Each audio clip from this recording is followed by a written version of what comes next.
강론은 유혹에 대해서 강론을 해드릴까 했는데 복음을 읽다 보니까 이걸 좀 설명을 좀 해드려야겠다는 생각이 들었어요. 이스라엘 가보신 분들은 아시겠지만 그 갈릴레아 호수는 호수가 아니죠. 굉장히 큰 강입니다. 그 지역 사람들이 거기가 얼마나 컸는지 갈릴레아 바다라고 부를 정도로 굉장히 큰 강이죠. 이스라엘의 북쪽 끝에서부터 남쪽 끝까지 흘러가는 강인데, 저는 그 갈릴레아 호수에서 배를 이제 3번을 탔었어요. 근데 2번은 그냥 뭐 괜찮았는데, 이스라엘 2번째 갔을 때 이제 그 갈릴레아 호수에서 배를 탔는데 그때 풍랑이 일은 거예요.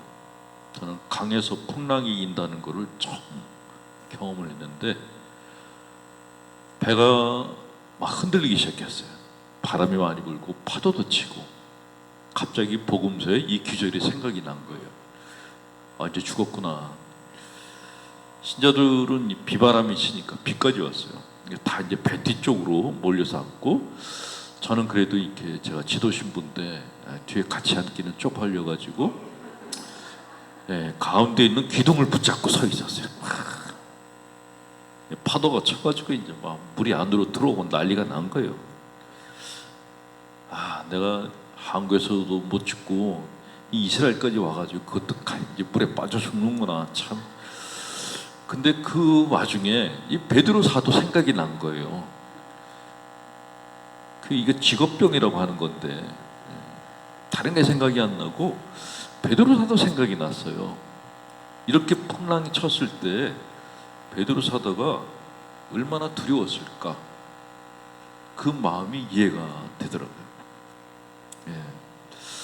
어쨌건 흔들리는 배에서 기둥을 붙잡고서 온갖 그 잡생각을 다 했는데, 그러다가 거의 1시간을 이게 선원 놈들이 또 부두에 가자는 얘기를 안 하는 거예요. 그 와중에 또 뭐 우리나라 민요를 틀어주는 거예요. 배는 흔들리는데. 자기들은 이제 그런 걸 여러 번 겪어봤으니까 괜찮을지 모르겠지만 저는 정말 그렇게 강에서 흔들리긴 처음이거든요. 어쨌건 그러고 이제 무사히 돌아왔는데, 돌아오고 난 다음에 계속 그 갈릴레아 호수에서 풍랑이 기억이 나고, 그 갈릴레아 호수 위를 베드로 사도가 걸어갈 때 얼마나 두려웠을까. 베드로 사도는 그 강가에서 먹고 살았던 사람이에요. 거기서 태어나고 거기서 물고기 잡아서 먹고 살던 사람이에요. 그 강이 어떤 데인지 너무 잘 아는 사람인 거예요. 잘못하면은 죽을 수도 있다라는 거예요. 강이 아름다운 것이 아니라 사람의 생명을 뺄 수도 있다는 걸 너무나 잘 아는 사람이었거든요. 그러니까 예수님이 걸어오라 그랬을 때에도 못 간다고 했을 것 같아요. 저 같으면은 만약에 예수님이 무리해서 나만 믿고 걸어와 그러면 그냥 당신이 배에 타시오라 그러지, 저는 절대로 안 내려갈 겁니다. 어쨌건 베드로 사도가 참 그 단순한 게, 예수님이 호수 위를 걸어서 오는 걸 보고 유령이다 그래 놓고 그 유령 같은 예수님이 오라 그러니까 또 덥석 내려갔어요. 그게 베드로 사도가 갖고 있는 장점이자 단점이에요. 머리가 좋은 사람이 아닌 거예요. 그러니까 단순한 마음으로 내려갔는데, 내려가서 이제 걸어가다가 예수님만 바로 가다가 보니까 밑에를 봤더니 그 시커먼 그 빛이 보이는 거예요. 당연히 빠져들죠. 겁이 나니까. 근데 그런 베드로 사도를 보고 예수님이 믿음이 약하다, 왜 의심했느냐 라고 얘기하시는데, 이거는 후대에 누가 붙인 것 같다는 생각이 들어요. 제가 예수님이라면은, 야, 네가 거기서 내려왔냐? 그 여기까지 왔네? 너 참 장하다, 이렇게 얘기했을 것 같아요. 왜냐면 사람이, 한번 여러분들 생각해 보세요. 이 장면을 생각해 보세요. 무리에서 예수님이, 예수님 말고 무리에서 죽은 남편이 여보 이리 와 그러는데 그 물속에 들어갈 수 있는 분, 아무도 안 들어가요. 그냥 당신은 물에서 살아, 나는 배에서 살게 그러지. 아무리 예수님이라 그래도 베드로 사도가 예수님보다 나이가 많았잖아요. 인생 경험도 많았어요. 예수님은 30대였어요. 보좌 신부보다 그때로밖에 안 됐다고. 보좌 신부가 새로 만난 보좌 신부가 물속에 들어가더니 이리 와 그러는데 총회장이 거기를 보좌 신부 믿고 들어가겠어요? 못 들어가요. 근데 예수님은 일단 베드로는 거기 뛰어드는 용기를 보였어요. 그것만으로도 베드로 사도는 정말 가상한 그런 인물이에요. 근데 후대 누가 이걸 붙여놨어요. 믿음이 약한 자라고. 아니에요. 베드로 사도만큼 믿음이 강한 사람이 없어요. 근데 사람 마음은 어떠냐면은 예수님이 불렀을 때 뛰어들어요. 믿음을 갖고. 근데 그 믿음이 오래 안 가요. 강이라는 현실을 보면은 그 믿음은 금방 흔들려요. 이게 사람이에요. 베드로 사도는 어쩌면은 신앙인들이 갖고 있는 보통의 모습을 보여준 거예요. 여기서는 사실 예수님은 베드로 사도를 칭찬해 줬어야 돼요. 네가 겁이 많은데도 물에 들어왔구나라고. 근데 그렇게 이렇게 보면 되는데 이게 갑자기 딱 붙어가지고 믿음이 약한 자에 왜 의심하느냐 붙어 있길래 이거는 후대에 누군가 붙였구나 생각이 들었어요. 왜냐하면 이 마태복음서, 마르코 복음서는 저희가 이제 신학교에서 공부할 때 저는 히라보로 원전을 공부했거든요. 근데 마르코 복음서 같은 경우는 그 전체 글의 절반이 진짜 예수님 말이고 절반은 아닌 것 같다라고 배웠어요. 근데 마태복음은 기록 중에 30%는 예수님이 진짜 한 말인데 70%는 후대 신학자들이 붙였다고 얘기를 해요. 루카는 더 하고 요한복음은 예수님이 진짜 한 말을 한 20%, 나머지 80%는 묵상해서 붙인 글이라고 합니다. 그런 면에서 보면은 마태복음의 이 장면도 베드로 사도가 주님 저를 구해 주십시오 한 데까지는 진짜 있었던 일인데 그 밑에 거는 누가 붙였구나. 근데 많은 신자분들은 이 부분을 보면서 믿음에 대한 컴플렉스를 갖는 거예요. 나는 뛰어들지도 못할 텐데 뛰어드는 베드로 보고도 의심이 있다라고 얘기를 한다면 그럼 나는 정말 주님 앞에서 믿음이 있다면 말도 못하겠구나 하는 열등감이 생길 수가 있어요. 근데 그게 아닌 것 같다라는 말씀을 드리는 게 우린 누구나 다 믿음이 약해요. 배에서 내릴까 말까 다 그렇게 살아요. 기도하다가도 강이라고는 현실을 보면은 예수님이 안 보여요. 불안하기만 하고 불안의 늪속으로 빠져들어요. 그게 사람이 사는 삶이거든요. 그거를 아주 적나라하게 보여주게 바로 이 복음입니다. 네, 복음을 보다 갑자기 이 얘기를 해드리고 싶었고 오늘 정말 해드릴 얘기는 유혹에 대한 건데 신앙생활을 하는 분들이 갖고 있는 힘든 것 중에 하나가 유혹이에요. 여러분들은 태어나서 지금까지 나는 어떤 유혹도 받아본 적이 없다 그런 분 계세요? 네. 나는 내 남편 이외에 다른 어떤 잘생긴 남자한테도 아무런 유혹을 느낀 적이 없다 그런 분? 오로지 남편만이에요? 자, 십계명에 보면은 남의 물건을 탐내지 말라, 남의 하늘을 탐내지 말라 그랬어요. 그게 왜 있을까요? 탐냈기 때문에 그게 있는 거예요. 근데 왜 우리가 남의 물건에 대해서 탐내는 마음을 가질까요? 그러니까 탐내지 말라라고 말하기 쉬운데 왜 그럴까라는 그런 물음에 대해서는 좀 생각해 볼 필요가 있습니다. 인간은 처음부터 끝까지 유혹을 당하며 사는 존재예요. 그게 본질이에요. 내가 가지고 있는 것이 좋지만 이것보다 더 좋은 것이 나타나면 그거를 갖고 싶은 마음을 갖는 게 인간이에요. 그게 인간의 본성이에요.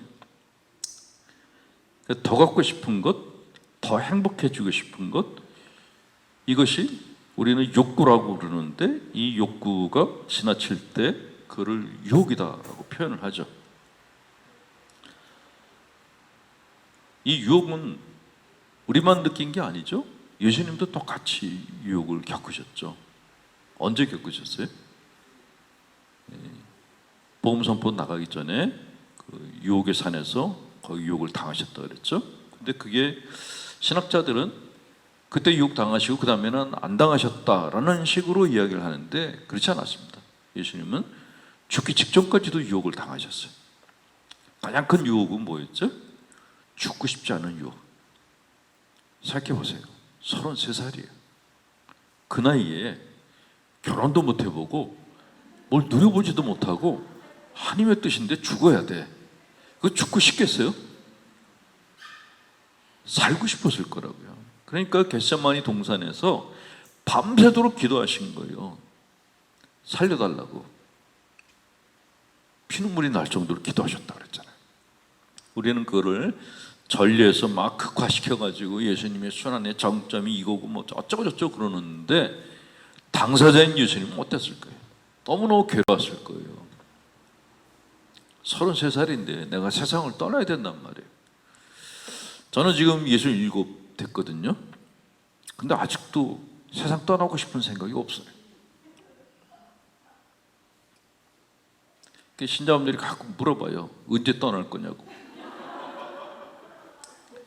오래 살고 싶지 않다 그랬어요. 그냥 90만 넘기면 될 것 같다고. 예, 동창들끼리 모여도 그런 얘기 해요. 서로 얘기하는데 동창들 장례 미사는 다 자기들이 해주겠대. 우리끼리 모이면 한 덕담이 그거예요. 니네들 장례 미사 내가 다 해주고 마지막으로 갈게. 저희끼리 만나면 그런 얘기를 해요. 죽고 싶어 해도 그래도 살고 싶은 마음이 더 커요. 죽은 다음에 내가 어디로 갈지를 몰라요. 그러니까 죽어서 얻는 행복보다 살아서 얻는 행복이 더 낫다라고 생각하는 게 사람이거든요.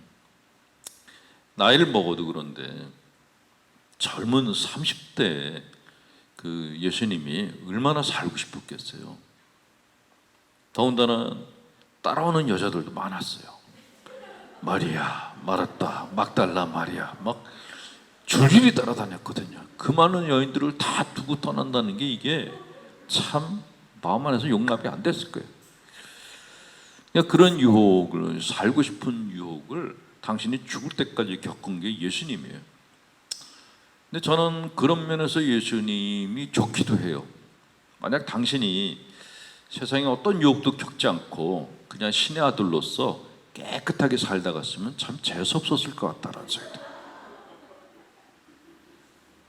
그 세상에 왜 내려와가지고 생쇼를 하고 가나? 그런 생각이 들었을 거예요. 신학자들 중에서 초기 신학자들이 예수님의 신성과 인성을 가지고서 경론이 벌어졌어요. 신성론, 인성론. 왜냐하면 신성론자들은 예수님은 신이다. 인성론자들은 아니다. 예수님은 그냥 예언자고 사람일 뿐이다. 라고 양극으로 갈라졌어요. 가톨릭 교회 안에서. 결국 예수님은 예언자이지 신은 아니다. 라고 주장한 사람들이 파문을 당해가지고 쫓겨났어요. 아리우스라는 주교가 그런 주장을 했다가 쫓겨났어요. 그 사람 쫓겨난 사람들이 중국까지 도망가가지고 거기에서 그리스도교를 퍼뜨렸다고 하죠. 가톨릭 교회는 예수님의 신성만을 강조하는 사람들이 남았어요. 근데 이렇게 신성을 강조하는 사람들이 남다 보니까 자기들이 갖고 있는 생각을 신학화시켜야 되거든요. 그래서 나온 것 중에 하나가 가순환설이라는 게 나왔어요. 가순환설은 뭐냐면 예수님이 피도 흘리고 십자가도 못 박혔는데 신이었기 때문에 아무런 고통을 안 느꼈다라는 게 가순환설이에요. 가짜 순환설이에요. 그러니까 예수님을 너무너무 이렇게 신격화하다 보니까 신인 그분이 인간의 고통을 느꼈을 리가 없어 라는 생각까지 하게 된 거예요. 완전히 교인의 또라이들이 신학자가 돼가지고 그 짓들을 한 거예요. 그게 지금 가톨릭 교회 안에 계속 내려오고 있어요. 그냥 당신이 가시관 쓰고 벽에 매달리는 거는 그냥 쇼야. 그냥 당신이 정말 우리처럼 머리 아프고 손발이 아픈 그런 경험을 했다는 거를 인정을 안 해요. 그게 우리 신자들의 머릿속에 각인이 되어 있어요. 그래서 생긴 해프닝이 많은데, 어쨌건 육화를 했다 그러면서 세상의 유혹을 하나도 안 겪었다 그러면은 그런 육화를 하나 마나인 거죠. 세상에 오셨던 것이 우리하고 똑같은 고통을 겪고 똑같은 유혹을 받기 위해서 오셨단 말이에요. 자, 이거를 조금 더 다르게 얘기를 해볼까요? 군대에서 부하들이 이제 전장터에 나가는데 장군이라는 놈이 방 안에 앉아가지고 지시만 해요. 니들 저기 적군들한테 총 들고 칼 들고 가서 싸워. 자기는 방에서 앉아 있어요. 이러면 그 부하들이 그 장군을 따를까요? 안 따를까요? 안 따르죠. 프랑스의 나폴레옹 황제가 그렇게 오랫동안 그 권력을 누릴 수 있었던 거는 자기 부하들하고 같이 먹고 잤다는 거예요. 전쟁터에서도 제일 앞장을 섰대요. 그래서 부하들이 존경을 했던 거예요. 우리나라는 장군님들이 많은데 애들까지도 장군들을 보고 똥별들이라는 거죠. 부하들하고 생사고락을 같이 안 했다는 거죠. 이거를 예수님께도 적용을 할 수 있는 거예요. 신의 아들인데 인간들과 생사고락을 같이 하지 않으면은 그냥 똥별이 되는 거예요. 베들레헴의 별? 그냥 똥별이 되는 거예요. 똥별. 근데 내려와서 우리랑 같이 살았어요. 우리보다 더 험한 일을 겪으셨고 험하게 죽으셨어요. 그래서 우리가 이분이 우리의 하나님이다 라고 고백을 하는 거죠. 자, 예수님도 이렇게 유혹을 겪었는데 사람이 유혹을 겪지 않는다? 이거는 거짓말이에요. 종교인들 중에는 기도를 해서 유혹을 뿌리쳤다. 나는 유혹을 받은 적이 없다. 그리고 앞으로도 유혹은 내 근처에 안 온다. 호언장담하는 분들이 있는데 다 뻥들이에요. 그럴 리가 없어요. 어떤 젊은 신부가 본당에 나왔더니 너무 이쁜 처녀들이 많은 거예요. 밤에 잠을 못 자겠는 거예요. 그래서 본당 신부한테 상의를 했대요. 제가 이렇게 이쁜 애들만 보면 마음이 흔들리는데 사제생활을 할 자격이 있는지 모르겠다. 그랬더니 본당 신부 그러더래요. 나도 그래. 나도 지금까지 계속 마음이 흔들리면서 지금까지 이렇게 살아왔어. 당신도 너무 힘들어가지고 노인 신부를 찾아갔대요. 90이 다 된 노인 신부를 찾아가서 얘기했더니 그 노인 신부님이 그러더래요. 나도 그래. 한때는 내가 여자들을 멀리하려고 다 끊었었는데 다 끊고 나니까 우울증이 오더래요. 유혹이라는 것은 사람을 힘들게 하기도 하지만 사람을 살만나게 해주기도 해요. 이게 정말 양날의 칼이에요. 지나치지만 않으면 유혹을 겪고 있는 상태가 좋다는 거죠.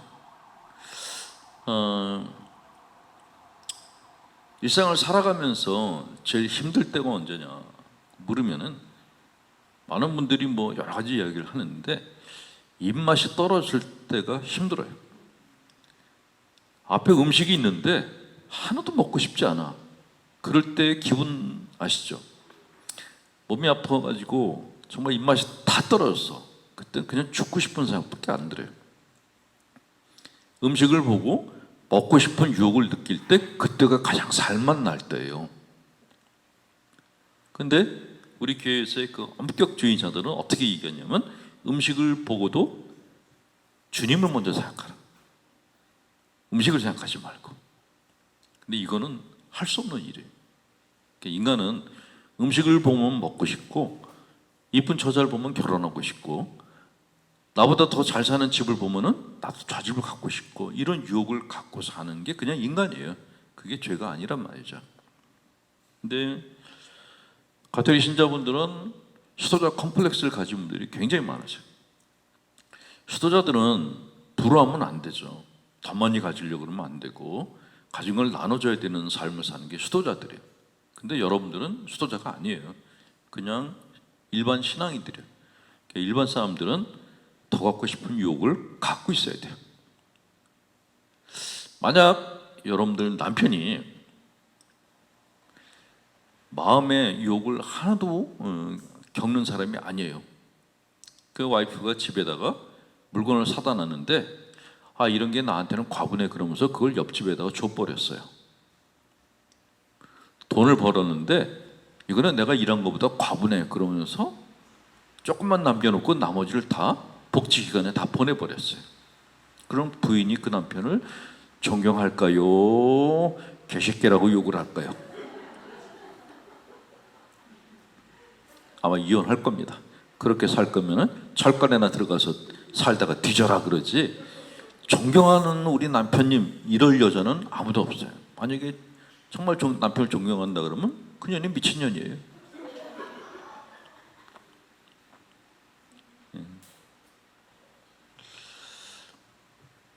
사람은 태어나서부터 죽을 때까지 그냥 유혹을 겪으면서 살아요. 그 유혹을 겪는 첫 번째 이유는 뭐냐? 인간 마음 안에 욕구라는 게 있어. 그래, 욕구. 이 욕구는 뭐 갖고 싶고 하고 싶은 그런 어떤 에너지를 말하는데, 이 욕구는 생존을 위해서 필요한 기제예요. 하나님이 우리 마음 안에 장착해 주신 거예요.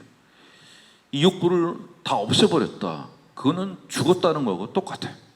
우리가 살아있는 동안에는 맛있는 거 먹고 싶고 괜찮은 사람들과 만나고 싶고 뭔가 하고 싶고 이런 욕구를 갖고 있어야지 건강하게 살 수가 있어요. 그걸 다 없애버리게 되면 그 다른 문제가 발생합니다. 가끔 가톨릭 교회도 그렇고 불교도 그렇고 뭐 힌두교도 그렇고 고승들은 막 산 중에 들어가서 혼자 사는 사람들이 있어요.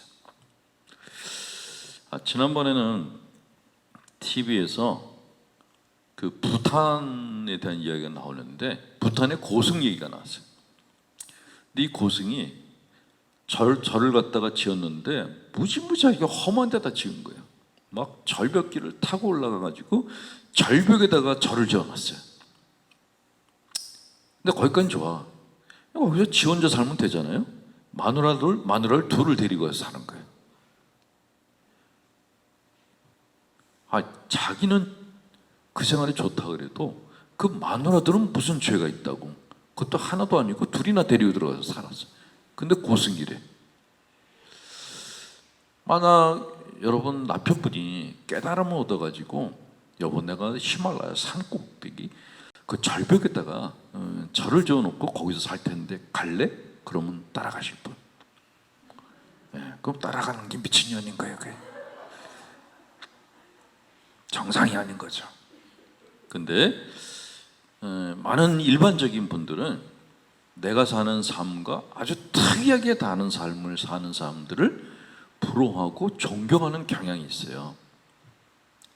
그래서 괴짜들을 좋아하는 게 있는데 세상과 멀리 떨어질수록 저 사람은 뭔가 특별한 존재다라고 생각해요.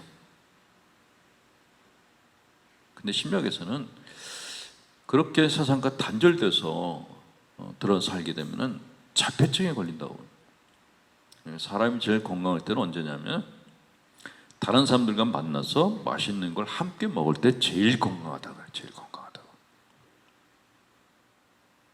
그리고 다른 사람과 만나서 그 사람이 입고 있는 옷을 보고 그게 얼마야 하면서 약간의 시기 질투를 하는 게 가장 건강한 상태라 그래. 나는 부러운 게 하나도 없어. 나는 모든 게 다 만족해. 이런 상태는 오래 못 가요. 그리고 그런 상태가 꼭 좋은 것도 아니에요. 조금 미워도 하고 시기도 하고 질투도 하고 유혹도 느끼고 이렇게 약간 흔들리면서 사는 것이 가장 정상적인 상태다라고 이야기를 합니다. 마지막으로 기도를 열심히 하고 명상을 많이 하면 인간의 마음에서 모든 유혹이 다 없어지는가?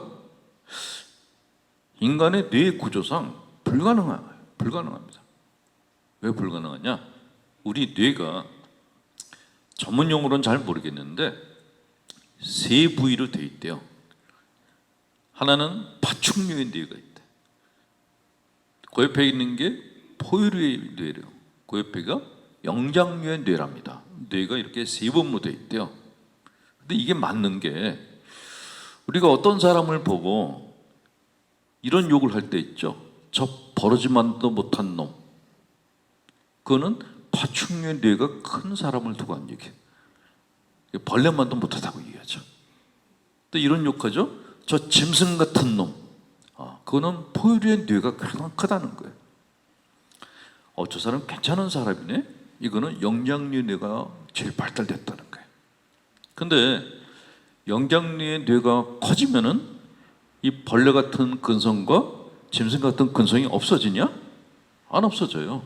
크기만 작아지지 그냥 있어요. 그래서 이런 뇌들이 존재하는 난 우리가 유혹을 느끼는 거는 없어질 수가 없다는 거예요. 그냥 안고 사는 거지. 어떤 스님이 절에 오는 사람들에게 자랑을 했대요. 나는 태어나서 지금까지 여인을 내 근처에 부른 적이 없다. 나는 여자들로부터 유혹을 당한 적이 없다. 그랬대요. 그 스님이 하도 큰 소리를 쳐서 다른 절의 스님이 그렇게 용한 스님인가? 찾아갔대요. 찾아가서 얼굴을 보더니 그럴만하다 그랬대요.